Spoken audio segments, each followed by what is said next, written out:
ہم نے جو آیت کریمہ کی ابھی تلاوت کی ہے یہ سورہ بقرہ کی ایک آیت ہے۔ اللہ تعالیٰ فرماتے ہیں یا ایھا الذین آمنوا کتب علیکم الصیام کما کتب علی الذین من قبلکم لعلکم تتقون۔ اے ایمان والو، یعنی اے مسلمانوں، جتنے مسلمان ہیں چاہے پڑھے لکھے ہوں یا ان پڑھ ہوں، عام ہوں یا خاص ہوں، مرد ہوں یا عورت، چھوٹے بڑے جو بھی ہوں، سب کو اللہ نے ایک الفاظ میں مخاطب کر کے کہہ دیا، قیامت تک کے تمام مسلمانوں کو کہہ دیا۔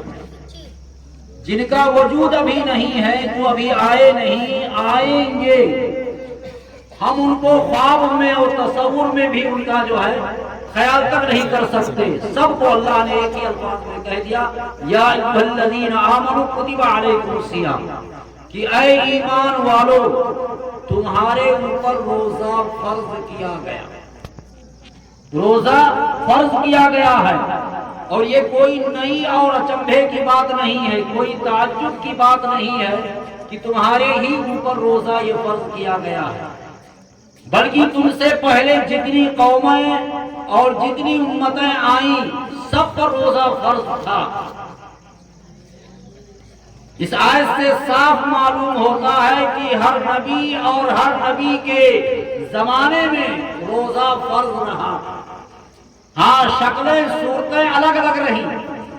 یہ ماہ رمضان کا روزہ، پورے مہینے کا روزہ صرف اس امت پر فرض کیا گیا، اور اس سے پہلے دوسری قوموں پر، دوسری امتوں پر روزے کے فرائض کے دن الگ الگ تھے۔ کسی کے اوپر یوم عاشورہ، کسی کے اوپر ایام بیس، یا اسی طریقے سے اور روزے اور امتوں پر فرض تھے۔ اللہ بہتر سمجھے۔ خیر، اللہ تعالیٰ نے روزہ فرض کرنے کی حکمت خود بتا دی، لعلکم تتقون۔ روزے کا حکم جو تمہیں دیا گیا ہے، روزے کا جو حکم تمہیں ملا ہے، اس میں سب سے بڑی حکمت یہ ہے کہ تم پرہیزگار بن جاؤ، تم پرہیزگار بن جاؤ گے۔ یہی ہے اصل زندگی، یہی ہے اصل عبادت، کہ انسان کے اندر پرہیزگاری آ جائے، انسان ہر مسلمان پرہیزگار ہو۔ ہماری یہ دعا ہے، آپ بھی یہ دعا کریں اپنے لیے بھی اور دوسروں کے لیے، سب کے لیے، کہ سب کے سب پرہیزگار ہو جائیں گے، معصیت، منکرات، بے حیائی، بے شرمی کا جنازہ نکلے گا۔ پرہیزگاری نہیں آئے گی، معصیت اور منکرات، بے حیائی، بے شرمی کا دروازہ ہر زمانے میں کھلا رہے گا۔ خیر، اللہ نے فرمایا کہ روزہ رکھنے کی حکمت یہ ہے کہ تم پرہیزگار ہو جاؤ گے۔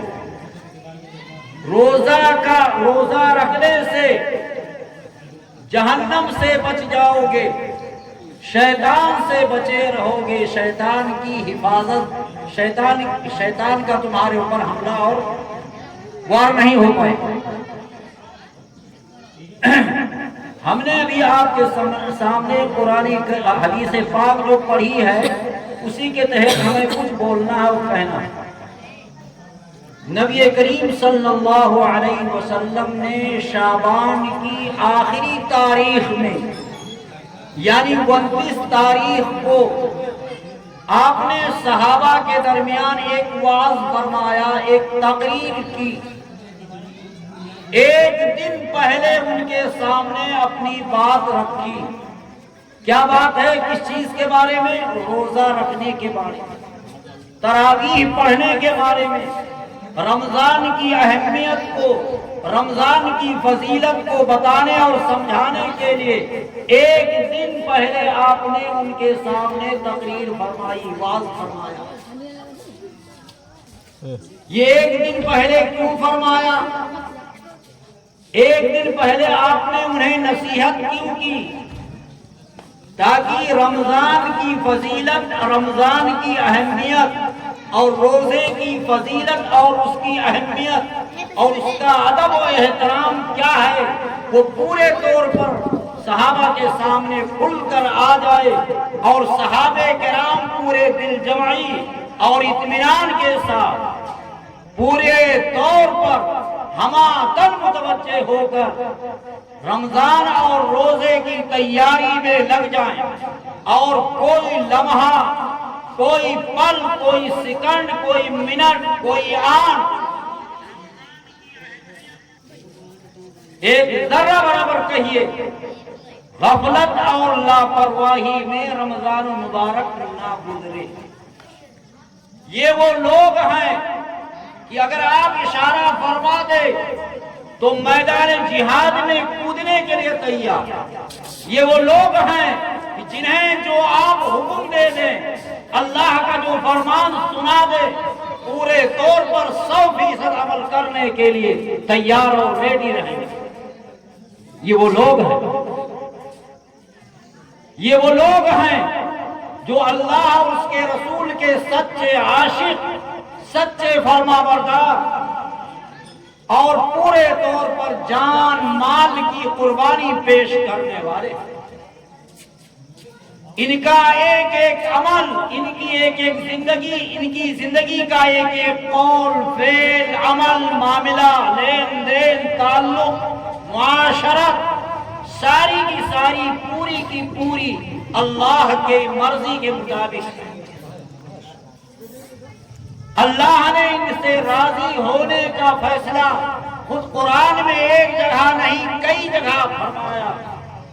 رضی اللہ عنہم ورضوا عنہ، ہم ان سے راضی، یہ ہم سے راضی، ہم ان سے خوش ہیں، یہ ہم سے خوش ہیں۔ جنتیوں کو جنت میں جو سب سے آخری نعمت ملے گی، اللہ کی طرف سے جنتیوں کو جو سب سے آخر میں جو چیز ملے گی اور جنتی حاصل کریں گے اللہ کی طرف سے، وہ کیا ہوگا کہ اے جنتیوں سن لو، ہم تم سے اب ہمیشہ کے لیے راضی اور خوش رہیں گے، کبھی ناراض اور خفا نہیں۔ تمام جنتیوں کو اللہ کی طرف سے اپنی رضا اور خوشی کا اعلان اخیر میں اور جنت میں ہوگا۔ لیکن صحابہ وہ مقدس جماعت ہیں، صحابہ کی وہ معزز جماعت ہے، اللہ کے رسول صلی اللہ علیہ وسلم کے سچے شاگرد ہیں، اور اللہ اور اس کے رسول کے سچے شہدائی اور فدائی اور قربان اور فدا ہونے والے لوگ وہ ہیں کہ اللہ نے انہیں ان کی زندگی ہی کے اندر ان سے راضی اور خوش ہونے کا فیصلہ سنا۔ ان کی نماز سے اللہ خوش، ان کے معاملات سے خوش، ان کے لین دین سے خوش، ان کی معاشرت سے خوش، ان کی شادی بیاہ ہر چیز سے اللہ خوش ہو گیا تھا ان کی ہی زندگی کے۔ وہ صحابہ کی مقدس جماعت، اللہ نے فرمایا ہم ان سے راضی، یہ ہم سے راضی، اور ہم سے اللہ اگر راضی ہوگا انشاءاللہ، کہہ لیجیے انشاءاللہ، تو جنت میں آخر میں یہ فیصلہ ہوگا کہ ہم تم سے راضی ہیں، اب کبھی ناراض و خفا نہیں۔ ان سے آپ نے فرمایا کہ اے لوگو، اے میرے صحابہ سنو، یا ایھا الناس، یہ خطاب چونکہ ان سے تھا، لیکن اس خطاب کے اندر تمام مسلمان ہر دور، ہر زمانے، ہر وقت کے سب مراد ہم اسی زمرے اور فہرست میں سب آ جائیں گے۔ آپ نے فرمایا کہ اے لوگو،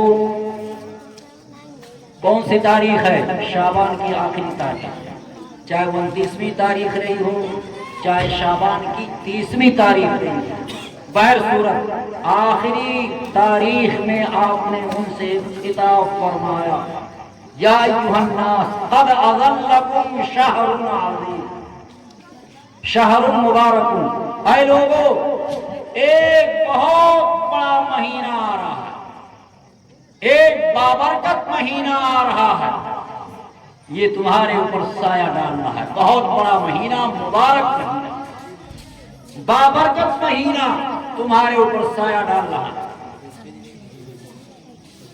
اس کے بعد یہ آپ نے رمضان کی فضیلت کو بتا دیا۔ جب فضیلت لوگوں کے سامنے آئے گی تبھی لوگ عمل کے لیے تیار ہوں۔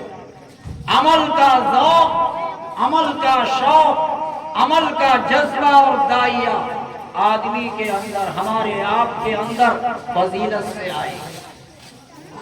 جب کسی چیز کی فضیلت ہمارے سامنے بیان ہوگی، جب کسی چیز کی قیمت ہمارے سامنے آئے گی، تب ہم عملی میدان میں قدم اٹھائیں گے۔ آپ مثال کے طور پر سمجھیں، بازار جاتے ہیں، سامان لینا ہے، کپڑا لینا ہے، کوئی بھی چیز لینی اور خریدنی ہے، سامان دیکھیں گے، بڑھیا سامان ہے، نگاہ میں آ گیا، ذہن میں بیٹھ گیا، اس کی قیمت کا اندازہ ہو گیا آپ کو، آپ سامان لے لیں گے، خرید لیں گے فوراً۔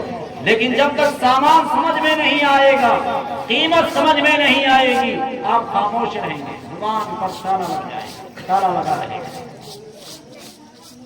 آپ نے صحابہ سے روزے کی فضیلت کو بیان کیا کہ فضیلت جب ان کے سامنے آ جائے گی تو یہ رمضان کی فضیلت، رمضان پر عمل کرنے کے لیے، روزہ رکھنے کے لیے تیار ہو جائیں گے، تراویح پڑھنے کے لیے تیار رہیں گے، قرآن پڑھنے کے لیے برابر یہ مستعد اور ہو جائیں گے۔ اس کے بعد آپ نے فرمایا شہر فیہ لیلۃ القدر خیر من الف شہر۔ اے لوگو، اس مبارک مہینے یعنی رمضان کے اندر ایک رات ایسی ہے جو 1000 مہینوں سے بھی زیادہ بہتر اور قیمتی رات۔ یہ لیلۃ القدر کون ہے؟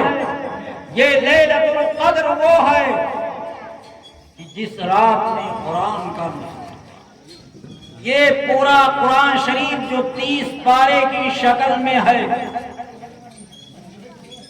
پورا کا پورا قرآن لوح محفوظ سے آسمان دنیا، یہ نچلا والا آسمان ہمارے اور آپ کے سروں کے اوپر جو آسمان ہے، پورا کا پورا قرآن نازل کر دیا گیا، اتار دیا گیا۔ پھر نچلے والے آسمان سے حسب ضرورت، حسب موقع یا شان نزول کہیے، یا جب بھی اللہ کا حکم جو بھی آیا آتا رہا، قرآن کا نزول ہوتا رہا، قرآن کی آیتیں اترتی رہی، تھوڑا کبھی زیادہ، کبھی کم، کبھی زیادہ۔ اس طرح قرآن کا اترنا 23 سال کے عرصے میں ہوا۔ کئی سال میں؟ 23 سال۔ اور لیلۃ القدر جس کو شب قدر کہیے، وہ رمضان کے اندر، وہ کون سے مہینے میں لیلۃ القدر ہے؟ رمضان مبارک میں ہے۔ شہر رمضان الذی انزل فیہ القرآن، رمضان کا وہ مہینہ جس میں قرآن کو اتارا ہے۔ انا انزلناہ فی لیلۃ القدر، قرآن کے اندر دوسری آیت ہے کہ اللہ نے فرمایا کہ ہم نے قرآن کو شب قدر میں اتارا۔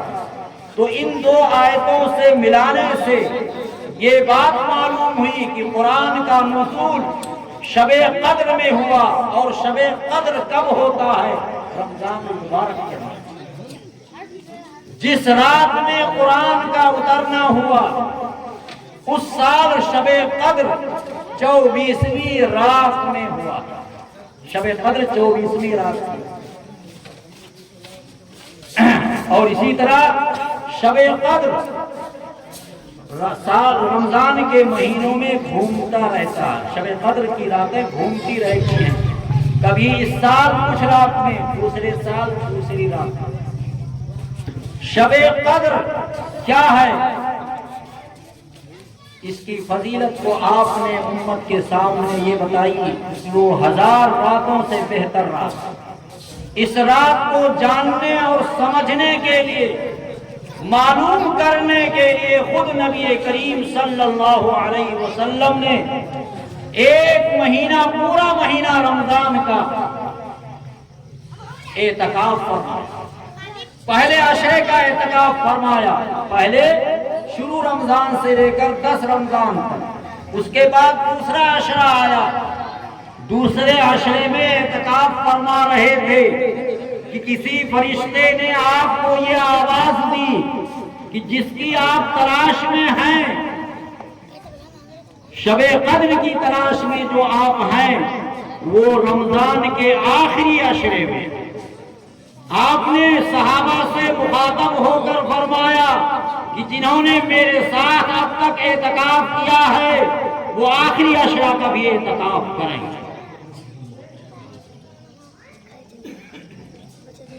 شب قدر اس امت کو ملی ہے یا اس سے پہلے دوسری امتوں کو بھی ملی تھی؟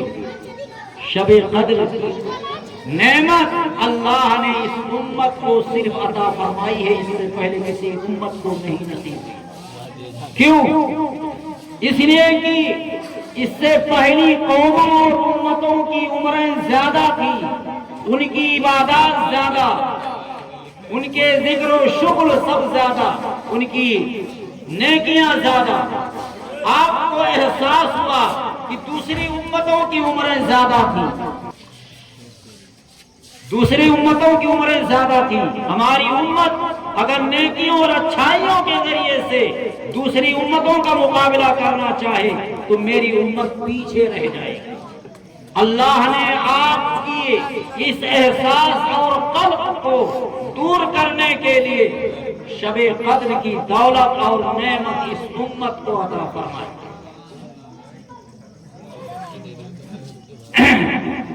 شب قدر کے بارے میں آپ نے فرمایا کہ اے لوگوں، شب قدر 1000 راتوں سے بھی زیادہ بہتر اور قیمتی رات، یعنی کوئی مسلمان مرد ہو یا عورت 1000 راتوں سے بھی زیادہ وقت اللہ کی عبادت میں اور ذکر میں، قرآن کی تلاوت میں، نیک اعمال میں گزار دے، اس سے بھی کہیں زیادہ یہ رات شب قدر کی قیمتی اور بہتر اور اچھی رات ہے۔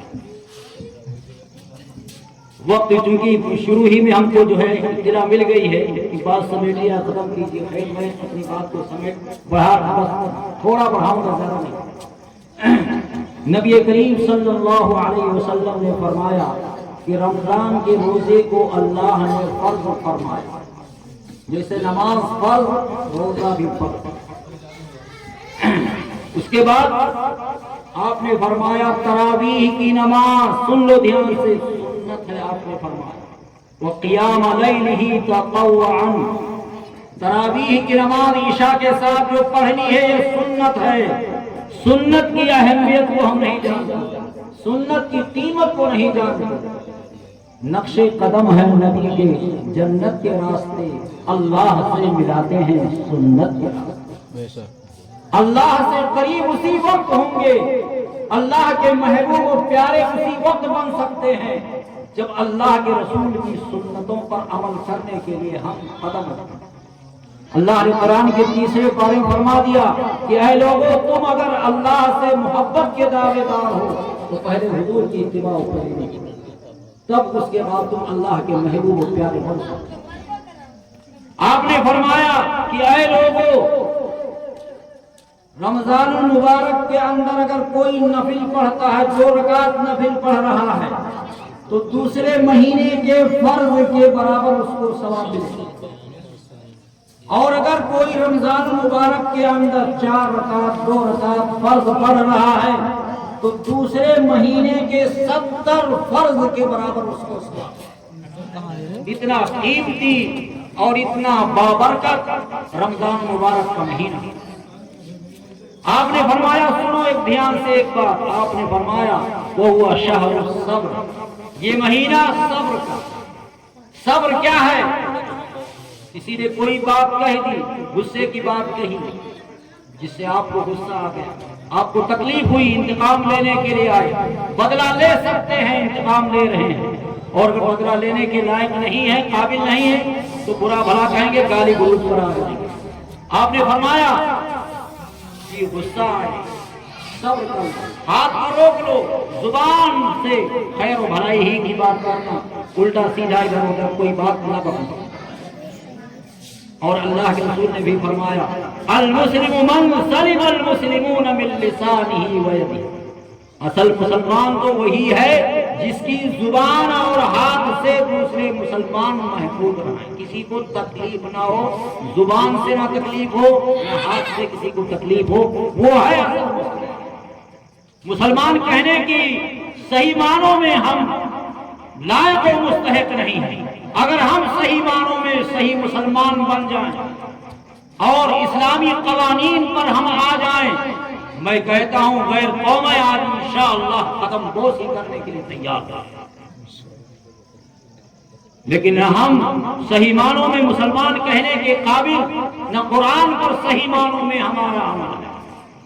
اگر ہم صحیح معنوں میں قرآن پر عمل کرنے والے ہو جائیں، دنیا ہماری قدم بوسی کرے۔ وہ معزز تھے زمانے میں مسلمان ہو کر ہم خوار ہوئے تاریخ قرآن ہو۔ آپ نے فرمایا یہ مہینہ صبر کا ہے، اور جو صبر سے کام لے گا، سنو دھیان سے، اس کو جنت ملے گی۔ آج صبر سے ہم کام لیں گے انشاءاللہ، تو انشاءاللہ کل جنت میں انشاءاللہ ہمارا داخلہ ہوگا۔ اللہ کے رسول صلی اللہ علیہ وسلم نے ہمیں خبر دی۔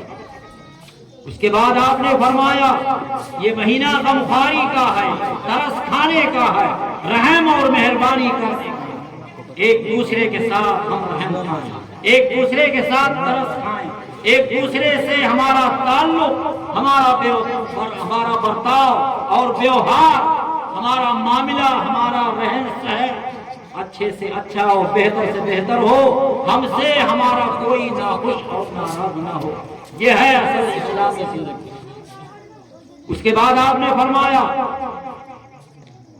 یہ مہینے، اس مہینے میں مومن کی روزی بڑھائی جائے گی۔ سن لو یہ تجربہ ہم نہیں کہہ رہے ہیں، آپ خود اپنی آنکھوں سے اس کا تجربہ اور مشاہدہ انشاءاللہ پہلے رمضان سے اخیر رمضان تک انشاءاللہ تجربہ اور مشاہدہ کر کے دیکھو گے اور خود کہو گے کہ روز رمضان کے مہینے میں افطاری کے ٹائم، کھانے کے وقت میں، سحر کے ٹائم میں یہ طرح طرح کی کھانے پینے کی اشیاء اور طرح طرح کی چیزیں کہاں سے مل رہی، کہاں سے آ رہی۔ یہ آپ جب دیکھیں اپنی آنکھوں سے اس کا مشاہدہ اور تجربہ کریں تو سچے دل سے اسی وقت کہنے کے لیے کہیں کہ صادق المصدوق، مخبر صادق، خاتم الانبیاء، افضل المرسلین حضرت محمد رسول اللہ صلی اللہ علیہ وسلم نے سچی خبر دی تھی کہ مومن کی روزی رمضان میں بڑھائی جائے۔ اس کے بعد آپ نے فرمایا من فطر فیہ صائما، جو رمضان المبارک میں کسی روزے دار کا افطار کرائے، روزہ افطار کرائے، تو 3 پروانے ملیں گے، 3 خوشیاں ملیں گی۔ کیا؟ ایک خوشی یہ ملے گی کہ اللہ تعالیٰ اس کے گناہ کو معاف کر، کس کے؟ روزہ افطار کرانے والے کے گناہ کو اللہ معاف کر دے۔ دوسری خوشی یہ دی جائے گی کہ گناہوں سے آزادی، گناہ سے خلاصی، گناہ سے نجات و چھٹکارا، یعنی جہنم سے وہ آدمی بچ جائے گا۔ کون؟ جو روزہ افطار۔ تیسری نعمت یہ ملے گی کہ جتنا روزہ رکھنے والے کو ثواب ملے گا، اتنا روزہ افطار کرانے والے کو بھی ثواب ملے گا۔ کسی کے ثواب میں کمی نہیں ہوگی۔ روزہ جو افطار کرا رہا ہے یہ مطلب نہیں ہے کہ روزے دار کے ثواب کو لے کر اس کو افطار کرانے والے کو دے دیا، اس کو الگ ملے گا ثواب، اس کو الگ ملے گا، دونوں کو پورا ثواب ملے گا۔ وہ رحمت کی دریا ایسی ہے جہاں کنجوسی اور بخل کا کوئی سوال ہی نہیں، جہاں خیال تک نہیں۔ اس کے بعد آپ نے فرمایا، صحابہ نے آپ سے ایک سوال کیا، یا رسول اللہ ہم میں سے ہر آدمی اتنی حیثیت اور اتنی طاقت کا نہیں ہے، مان والا نہیں ہے کہ ہر آدمی کا جو ہے روزہ افطار کرا، یعنی بڑی غریبی تھی، بڑی محتاجی تھی، بڑی فقر تھی ان کے اندر۔ انہوں نے شاید یہ سوچا کہ روزہ افطار کرانا اصل یہ ہے کہ روزے دار کو پیٹ بھر کھلانا، شاید یہ سمجھا۔ خیر اللہ بہتر سمجھے۔ آپ نے فرمایا نہیں، اللہ پاک یہ ثواب دیں گے جو روزہ افطار کرائے گا۔ ایک گھونٹ لسی اگر کسی روزے دار کو پلا کر روزہ افطار کرا رہا ہے، یا ایک کھجور کھلا کر روزہ افطار کرا رہا ہے، یا ایک گھونٹ پانی پلا کر روزہ کسی کا افطار کرا رہا ہے، اللہ پاک کو ثواب دے گا۔ شرط کیا ہے؟ بس نیت اچھی ہو، ارادہ اچھا ہو، اللہ پاک ثواب دینے والے۔ اس کے بعد آپ نے فرمایا جو کسی روزے دار کو پیٹ بھر کھانا کھلا دے، اللہ پاک اس کو میرے حوض سے ایسا پانی پلائیں گے کہ جنت میں جانے تک اس کو پیاس نہیں لگے۔